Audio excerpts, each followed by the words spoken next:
Hello বন্ধুরা, তোমরা সব কেমন আছো? আশা করি ভালো আছো। আজকে আমি চলে এসেছি লালগোলাতে রাজবাড়ি দর্শন করব।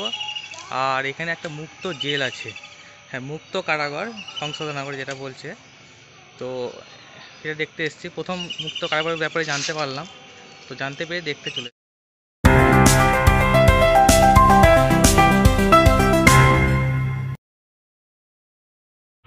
এটা লালগোলা রাজবাড়ির গেট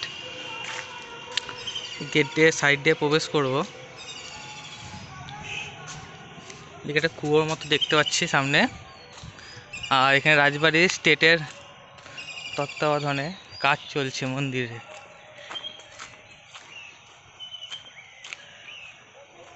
মন্দির সংস্কারের কাজ চলছে এখানে। এখানে একটা পরিত্যক্ত কুয়া। এই রাজবাড়িতে একপাশে গড়ে উঠেছে মুক্ত সংশোধনাগার। এটি প্রথম মুক্ত সংশোধন ভারত পশ্চিমবঙ্গে চালু হয় 1987 সালে 31শে জুলাই। 20 জন বন্দীদের নিয়ে তো শুরু হয় এটি। তো যারা দীর্ঘদিন যাবৎ জেলে আছেন, প্রায় 15-20 বছর, বা যাদের যাবজ্জীবন সাজা হয়েছে 15 বছর ধরে যারা জেলে আছে, তাদেরকে এই জেলে রাখা হয়। মানে ওনাদের ব্যাকগ্রাউন্ড চেক করা হয়। যে থানায় আন্ডারে উনি অ্যারেস্ট হয়েছিলেন বা গ্রেপ্তার হয়েছিলেন, ওই থানায় ওনাদের ব্যাপারে তদারকি করে জানতে পেরে যারা ভালো ব্যবহার করে তাদেরকে এই জেলে রাখা হয়। এখানে পরিবার সমেত ওরা থাকতে পারে।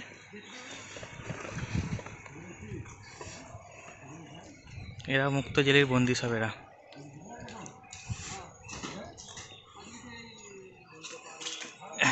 এটা লালগোলা কারা।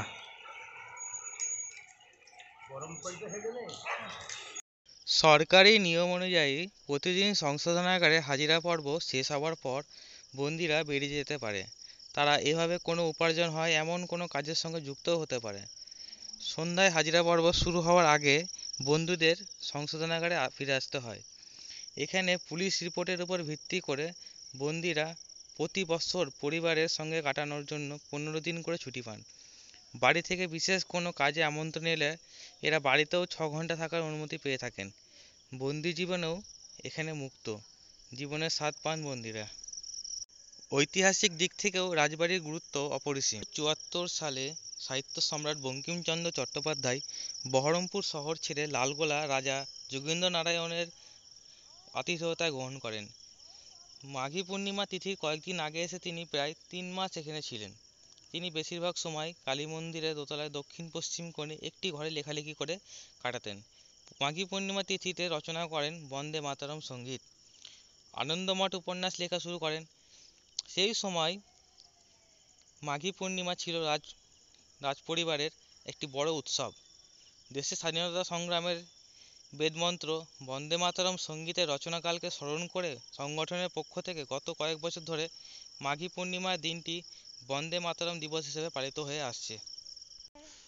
মন্দিরের দরজা বন্ধ থাকায় ভেতরে প্রবেশ করতে পারলাম না। আর এদিকে হচ্ছে এটা ভগ্নাবশেষ রাজবাড়ির। আর এদিকে হচ্ছে শিকল কালী মন্দির, বিখ্যাত কালী মন্দির লালগোলায় রাজবাড়ির ভেতরে এটাই। এখানে কালী মন্দিরটি মানে কালী প্রতিমাটা যেটা আছে ওটা শিকল দিয়ে বাঁধা আছে, তাই শিকল কালী মন্দির বলে এটাকে। এদিকে হয়তো এদিকে একটা গেট রাজবাড়ির, এদিকে বেড়ানোর রাস্তা আছে সামনে। ছোট্ট একটা গেট আছে, এখন মেন গেট বন্ধ, সাইডে ছোট্ট গেটটা খোলা আছে নিচের দিকে, ওই গেট দিয়ে বেরোতে হয়।